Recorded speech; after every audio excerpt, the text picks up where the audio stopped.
अभी इस समय अगर आपकी सांस रुक जाए तो सबसे पहले क्या होगा? क्या सब कुछ अंधेरा हो जाएगा या फिर आपकी कहानी वहीं से शुरू होगी? गरुड़ पुराण में एक ऐसा वर्णन मिलता है जिसे सुनकर बड़े बड़े लोग भी सोचने पर मजबूर हो जाते हैं। कहा जाता है कि जैसे ही मनुष्य की अंतिम सांस निकलती है, उसकी आत्मा अपने ही शरीर के पास खड़ी होकर सब कुछ देखती है। वह अपने परिवार को रोते हुए देखती है, अपना निर्जीव शरीर देखती है, वह सबको पुकारती है, लेकिन उसकी आवाज किसी तक नहीं पहुंचती। और तभी अचानक वहां कुछ ऐसा प्रकट होता है जिसकी उसने कभी कल्पना भी नहीं की होती। आखिर कौन होते हैं वे? क्या सचमुच यमदूत आत्मा को लेने आते हैं? मृत्यु के बाद पहले कुछ मिनटों में आत्मा के साथ क्या होता है? आज की इस कहानी में हम गरुड़ पुराण में वर्णित उसी रहस्यमयी यात्रा को कहानी के रूप में जानेंगे। लेकिन सावधान, इस कहानी का आखिरी हिस्सा शायद आपकी जिंदगी को देखने का नजरिया हमेशा के लिए बदल दे। वीडियो शुरू करने से पहले कृपया हमारे चैनल को सब्सक्राइब करें, वीडियो को पसंद, लाइक करें और नई वीडियो की सूचना सबसे पहले पाने के लिए घंटी के आइकन को अवश्य दबाएं। आपका सहयोग हमें बेहतर और उपयोगी वीडियो बनाने के लिए प्रेरित करता है। धन्यवाद। रात का समय था। चारों ओर सन्नाटा पसरा हुआ था। कमरे में सिर्फ घड़ी की टिक टिक सुनाई दे रही थी। बिस्तर पर लेटा एक वृद्ध व्यक्ति अपनी अंतिम सांसें गिन रहा था। उसके परिवार वाले उसके चारों ओर बैठे थे। कोई रो रहा था, कोई भगवान का नाम जप रहा था और कोई डॉक्टर के आने का इंतजार कर रहा था। अचानक उसकी सांस एक पल के लिए रुकी और फिर सब कुछ शांत हो गया। पर कहानी यहीं खत्म नहीं हुई, क्योंकि उसी क्षण कुछ ऐसा हुआ जिसका एहसास कमरे में मौजूद किसी भी इंसान को नहीं था। वृद्ध ने अपनी आंखें खोलीं, लेकिन इस बार वह अपने शरीर के अंदर नहीं था। वह अपने ही बिस्तर के पास खड़ा था। उसने नीचे देखा और जो दृश्य उसके सामने था उसे देखकर उसके पैरों तले जमीन खिसक गई। बिस्तर पर उसका अपना शरीर पड़ा था। परिवार वाले उससे लिपटकर रो रहे थे। वह घबराकर चिल्लाया, मैं यहीं हूं, मैं मरा नहीं हूं, मेरी बात सुनो। लेकिन किसी ने उसकी तरफ देखा तक नहीं। वह अपनी पत्नी के कंधे पर हाथ रखना चाहता था। उसका हाथ आर पार निकल गया। उसने अपने बेटे को पुकारा, लेकिन उसकी आवाज जैसे हवा में खो गई। गरुड़ पुराण में वर्णन मिलता है कि मृत्यु के तुरंत बाद आत्मा कुछ समय तक अपने ही घर में रहती है। वह सब कुछ देख सकती है, सुन सकती है, लेकिन कोई उसे देख या सुन नहीं पाता। और तभी कमरे का वातावरण अचानक बदलने लगा। हवा भारी हो गई। एक अजीब सी ठंडक पूरे कमरे में फैल गई और दरवाजे के बाहर दो रहस्यमयी परछाइयां धीरे धीरे उसकी ओर बढ़ने लगीं। दरवाजे के बाहर खड़ी वे दोनों परछाइयां अब धीरे धीरे कमरे के भीतर आ चुकी थीं। वृद्ध आत्मा ने उन्हें देखा और पहली बार उसके मन में ऐसा भय पैदा हुआ जैसा उसने जीवन में कभी महसूस नहीं किया था। उनके चेहरे कठोर थे, आंखें अंगारों की तरह लाल, हाथों में एक विचित्र पाश, और उनके चारों ओर एक ऐसा तेज था जिसे देखकर आत्मा कांप उठी। गरुड़ पुराण में वर्णन मिलता है कि इन्हें यमदूत कहा गया है। वे दूत जो मृत्यु के बाद जीवात्मा को उसकी आगे की यात्रा के लिए ले जाने आते हैं। उनमें से एक ने गंभीर स्वर में कहा, चलो, तुम्हारा समय पूरा हो चुका है। वृद्ध घबराकर बोला, नहीं, मुझे अभी मत ले जाओ। मेरे बहुत से काम अधूरे हैं। मैंने अपने पोते से वादा किया था। मेरी बेटी की शादी भी बाकी है। मुझे बस कुछ दिन और दे दो। लेकिन यमदूत शांत खड़े रहे। उन्होंने कहा, जब तुम्हें जीवन मिला था तब समय भी साथ मिला था। अब समय समाप्त हो चुका है। वृद्ध की आंखों से आंसू बहने लगे। वह अपने घर की ओर देखने लगा, अपनी पत्नी, अपने बच्चों, अपने पूरे जीवन को। लेकिन अब कोई भी उसके साथ नहीं जा सकता था। गरुड़ पुराण के अनुसार उस क्षण मनुष्य को यह सत्य समझ में आता है कि धन यहीं रह जाता है, घर यहीं रह जाता है, रिश्ते यहीं रह जाते हैं। यदि कुछ साथ चलता है तो केवल उसके कर्म। यमदूतों ने धीरे से अपना पाश आगे बढ़ाया और आत्मा उनकी ओर खींचने लगी। वह आखिरी बार अपने घर को देख रही थी, लेकिन अब लौटना संभव नहीं था। उसे एक ऐसी यात्रा पर निकलना था जहां हर कदम पर उसके अपने कर्म उसका इंतजार कर रहे थे। लेकिन यह यात्रा कहाँ ले जाएगी? क्या सचमुच मृत्यु के बाद आत्मा को एक कठिन मार्ग से होकर गुजरना पड़ता है? यमदूतों ने जैसे ही आत्मा को अपने साथ आगे बढ़ाया, कुछ ही क्षणों में घर, परिवार और पूरा संसार उसकी आंखों से ओझल होने लगा। चारों तरफ घना अंधकार था। न दिन दिखाई दे रहा था, न रात, सिर्फ एक लंबा, सुनसान और रहस्यमयी मार्ग।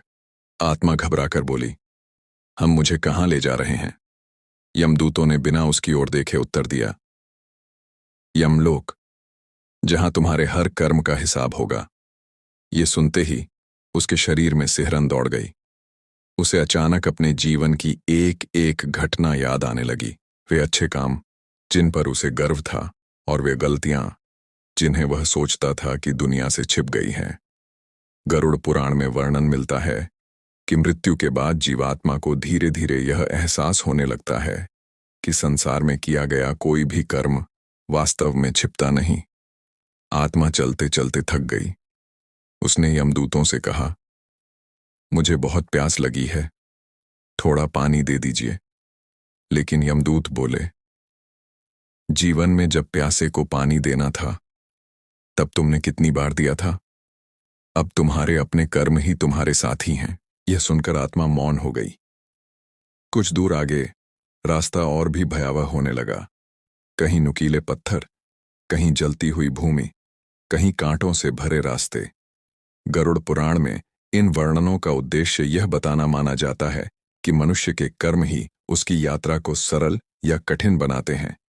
यमदूतों ने कहा, जो धर्म, दया, सत्य और सेवा का जीवन जीता है उसके लिए यह मार्ग सहज हो जाता है, लेकिन जिसने दूसरों को कष्ट दिया उसके लिए यही मार्ग अत्यंत कठिन प्रतीत होता है। आत्मा अब हर कदम पर अपने बीते जीवन के बारे में सोच रही थी। उसे पहली बार समझ में आया कि इंसान जो कुछ अपना समझता है वह सब यहीं रह जाता है। और तभी दूर क्षितिज पर एक भयानक नदी दिखाई देने लगी। उसका जल काला था। चारों ओर अजीब सी आवाजें गूंज रही थीं। आत्मा कांप उठी और बोली, यह कौन सी नदी है? यमदूतों ने गंभीर स्वर में उत्तर दिया, यही है वैतरणी, और इसे पार किए बिना कोई भी यमराज के दरबार तक नहीं पहुंच सकता। आत्मा की नजर जैसे ही उस नदी पर पड़ी, उसके कदम वहीं रुक गए। यह कोई साधारण नदी नहीं थी। उसका पानी काला और उफनता हुआ दिखाई दे रहा था। चारों ओर से दर्द भरी चीखें सुनाई दे रही थीं। ऐसा लग रहा था मानो अनगिनत आत्माएं किसी अदृश्य पीड़ा से गुजर रही हों। आत्मा कांपती हुई बोली, यह कौन सी जगह है? यमदूत ने गंभीर स्वर में कहा, गरुड़ पुराण में इसका वर्णन वैतरणी नदी के रूप में मिलता है। हर जीव को अपने कर्मों के अनुसार इस मार्ग से होकर आगे बढ़ना पड़ता है। आत्मा ने नदी को ध्यान से देखा। उसे कोई पुल दिखाई नहीं दिया, न कोई नाव, न कोई किनारा जहां से आसानी से पार जाया जा सके। वह घबरा कर बोली, मैं इसे कैसे पार करूं? यमदूत कुछ क्षण मौन रहे, फिर बोले, जीवन में किए गए तुम्हारे सत्कर्म ही इस यात्रा को सरल बना सकते हैं। जिसने दया, सेवा, सत्य और धर्म का पालन किया उसके लिए यह मार्ग सहज बताया गया है, और जिसने दूसरों को कष्ट दिया उसके लिए यही मार्ग कठिन अनुभव होता है। यह सुनते ही आत्मा की आंखों के सामने उसका पूरा जीवन घूमने लगा।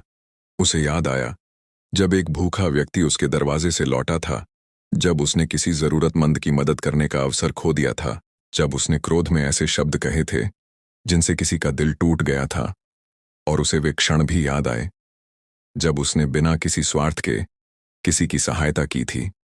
उसे पहली बार एहसास हुआ कि संसार में किया गया कोई भी कर्म वास्तव में छोटा नहीं होता। अचानक नदी के दूसरी ओर एक तेजस्वी प्रकाश दिखाई दिया। उस प्रकाश के पीछे एक विशाल द्वार खड़ा था। द्वार इतना भव्य था कि उसे देखकर आत्मा की सांसें थम गईं। यमदूत ने उस द्वार की ओर इशारा करते हुए कहा, उस द्वार के पार है यमराज का दरबार, जहां न धन चलता है, न पद, न शक्ति। वहां केवल कर्म बोलते हैं। आत्मा ने आखिरी बार पीछे मुड़कर देखा, लेकिन अब लौटने का कोई मार्ग नहीं था। उसे उस द्वार तक पहुंचना ही था, क्योंकि अब उसके जीवन का सबसे बड़ा निर्णय होने वाला था। जैसे ही आत्मा उस विशाल द्वार के पास पहुंची, द्वार अपने आप खुलने लगा। एक गहरी गर्जना पूरे वातावरण में गूंज उठी।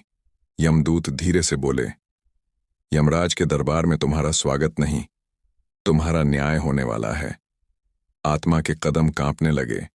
वह भीतर पहुंची और जो दृश्य उसने देखा, उसे देखकर वह स्तब्ध रह गई। एक विशाल सभा, चारों ओर गंभीर मौन और बीच में एक दिव्य सिंहासन। उस सिंहासन पर विराजमान थे धर्मराज यम। उनके चेहरे पर न क्रोध था, न मुस्कान, सिर्फ निष्पक्षता। ऐसा लग रहा था मानो उन्हें पहले से सब कुछ पता हो। उनके दाहिनी ओर एक तेजस्वी पुरुष खड़े थे। उनके सामने एक विशाल ग्रंथ खुला हुआ था। यमदूत ने सिर झुकाकर कहा, प्रभु, यह वही आत्मा है जिसका जीवन आज पृथ्वी पर समाप्त हुआ है। यमराज ने शांत स्वर में कहा, चित्रगुप्त। पूरा दरबार मौन हो गया। तेजस्वी पुरुष आगे बढ़े। गरुड़ पुराण में वर्णन मिलता है कि इन्हें चित्रगुप्त कहा गया है, जिन्हें प्रत्येक जीव के कर्मों का लेखा रखने वाला माना जाता है। उन्होंने धीरे धीरे वह विशाल ग्रंथ खोला और बोले, फलान तिथि को जन्म, पहला झूठ, पहला दान, पहली बार किसी का दिल दुखाया, पहली बार बिना स्वार्थ किसी की सहायता की। एक एक घटना, एक एक शब्द, एक एक कर्म, मानो सब कुछ उस ग्रंथ में पहले से लिखा हुआ था। आत्मा घबरा गई। वह बोली, लेकिन यह तो किसी को पता ही नहीं था। चित्रगुप्त ने उसकी ओर देखा और कहा, संसार से बहुत कुछ छिप सकता है, लेकिन कर्म कभी नहीं छिपते। यह सुनकर आत्मा की आंखों से आंसू बहने लगे। उसे समझ आ गया कि जीवन में सबसे बड़ी भूल यह थी कि वह सोचती रही। कोई देख नहीं रहा। यमराज ने शांत स्वर में कहा, यह न्याय दंड देने के लिए नहीं, बल्कि कर्मों के अनुसार फल देने के लिए है। पूरा दरबार शांत था। फिर चित्रगुप्त ने ग्रंथ का अगला पृष्ठ खोला और अचानक उनका चेहरा गंभीर हो गया। उन्होंने यमराज की ओर देखा और कहा, प्रभु, अब समय है इसके पाप और पुण्य का अंतिम निर्णय सुनाने का। आत्मा की धड़कन जैसे रुक गई। क्या उसके पुण्य भारी पड़ेंगे या पाप? गरुड़ पुराण के अनुसार यमराज किस आधार पर निर्णय देते हैं? पूरा दरबार बिल्कुल शांत था। आत्मा की नजर कभी यमराज पर जाती तो कभी चित्रगुप्त के विशाल ग्रंथ पर। हर पल उसे लग रहा था कि अब उसका भाग्य सुनाया जाएगा। चित्रगुप्त ने धीरे धीरे ग्रंथ बंद किया और बोले, प्रभु, इसने जीवन में अच्छे कर्म भी किए हैं और गलतियां भी, लेकिन अब निर्णय इसके कर्मों के संतुलन के अनुसार होगा। यमराज ने आत्मा की ओर देखा। उनकी आवाज कठोर नहीं थी, बल्कि गंभीर थी। उन्होंने कहा, मनुष्य अक्सर सोचता है कि उसके बड़े काम ही मायने रखते हैं, लेकिन सत्य यह है कि उसके छोटे छोटे कर्म भी उसका भविष्य लिखते हैं। फिर उन्होंने एक एक करके उसके जीवन के दृश्य दिखाने शुरू किए।